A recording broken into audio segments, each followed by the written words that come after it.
छत्रपति संभाजी महाराज को छावा क्यों कहा जाता है। नमस्कार दोस्तों, आज हम बात करेंगे एक महान योद्धा, विद्वान और निडर राजा के बारे में, छत्रपति संभाजी महाराज के बारे में। लेकिन क्या आपने कभी सोचा है कि उन्हें छावा क्यों कहा जाता है।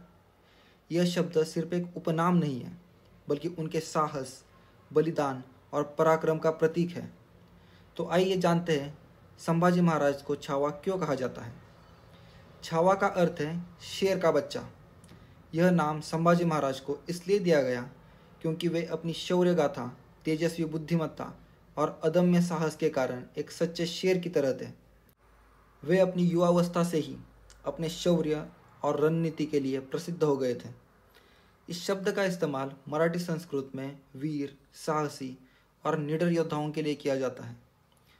और जब बात संभाजी महाराज की हो तो यह नाम उनके लिए एकदम उपयुक्त है। संभाजी महाराज का जन्म 14 मई 1657 को पुरंदर किले में हुआ था। वे छत्रपति शिवाजी महाराज और महारानी सईबाई के पुत्र थे। जब वे केवल 2 वर्ष के थे तभी उनकी माता का निधन हो गया। उनका पालन पोषण राजमाता जिजाबाई ने किया। उन्होंने उन्हें छत्रपति शिवाजी महाराज की तरह पराक्रमी बनने की शिक्षा दी। बचपन से ही वे संस्कृत, मराठी, हिंदी, फारसी, उर्दू और पोर्तुगीज भाषाओं में निपुण थे। उनकी शिक्षा केवल किताबों तक सीमित नहीं थी। वे घुड़सवारी, तलवारबाजी, राजनीति और युद्ध नीति में भी माहिर थे। बचपन से ही उनका व्यक्तित्व ऐसा था कि लोग उन्हें छावा कहने लगे। संभाजी महाराज केवल एक वीर योद्धा ही नहीं, बल्कि एक कुशल रणनीतिकार भी थे। वे मात्र 16 साल की उम्र में ही अपने पहले युद्ध में उतरे और दुश्मनों को धूल चटा दी। उनके नेतृत्व में मराठा सेना ने मुगल, अंग्रेज और पोर्तुगीज ताकतों को कई बार पराजित किया। वे 120 से अधिक युद्ध में लड़े और लगभग सभी में विजयी हुए। जब मुगलों ने दक्षिण भारत में मराठा साम्राज्य को खत्म करने की कोशिश की तो संभाजी महाराज ने औरंगजेब की सेना को करारी शिकस्त दी। उन्होंने कई महत्वपूर्ण किलों को मुगलों के चुंगल से छुड़वाया और मराठा साम्राज्य की सीमाओं का विस्तार किया। उनकी युद्ध नीति और साहस के कारण उन्हें छावा कहा जाने लगा, क्योंकि वे रणभूमि में शेर के समान लड़ते थे। संभाजी महाराज ने अपने शासनकाल में सबसे ज़्यादा संघर्ष मुगल बादशाह औरंगजेब से किया। औरंगजेब ने पूरे भारत पर राज करने का सपना देखा था, लेकिन संभाजी महाराज उसके लिए सबसे बड़ी चुनौती बन गए। उन्होंने कभी भी मुगलों के सामने सिर नहीं झुकाया।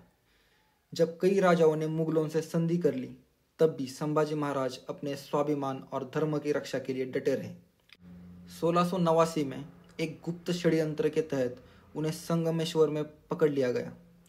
औरंगजेब ने उनसे कहा कि यदि वे इस्लाम धर्म अपना ले तो उन्हें जीवित छोड़ दिया जाएगा, लेकिन संभाजी महाराज अटल रहे, झुके नहीं, डरे नहीं। उन्होंने कहा, मैं मर जाऊंगा लेकिन धर्म नहीं बदलूंगा। इसके बाद उन्हें भयंकर यातनाएं दी गई, लेकिन वे अंत तक अडिग रहे। औरंगजेब ने 11 मार्च 1689 को बड़ी ही क्रूरता से उनकी हत्या कर दी। इतनी यातनाओं के बाद भी न झुकने वाला, अपने धर्म और स्वराज्य के लिए अंतिम सांस तक लड़ने वाला योद्धा ही सच्चा छावा कहा जाता है। संभाजी महाराज केवल एक योद्धा ही नहीं, बल्कि एक महान प्रेरणा भी है। उनके जीवन से हमें 3 महत्वपूर्ण बातें सीखने को मिलती हैं। पहला, स्वाभिमान और निडरता। चाहे कितनी भी कठिन परिस्थिति हो, अपने धर्म और सत्य के लिए डटे रहना चाहिए। दूसरा, शिक्षा और पराक्रम का संतुलन। वे केवल तलवार के धनी नहीं थे, बल्कि वे एक महान विद्वान भी थे। और तीसरा, संघर्ष से कभी पीछे मत हटो। जीवन में कितनी भी मुश्किलें आए, अगर लक्ष्य स्पष्ट हो तो जीत पक्की है। आज भी जब हम छत्रपति संभाजी महाराज का नाम लेते हैं तो हमारे मन में एक निडर योद्धा की छवि उभरती है, जिसने अपने आखिरी सांस तक स्वराज्य की रक्षा की। छत्रपति संभाजी महाराज को छावा कहा जाना कोई संयोग नहीं था। वे सचमुच एक शेर के समान पराक्रमी थे।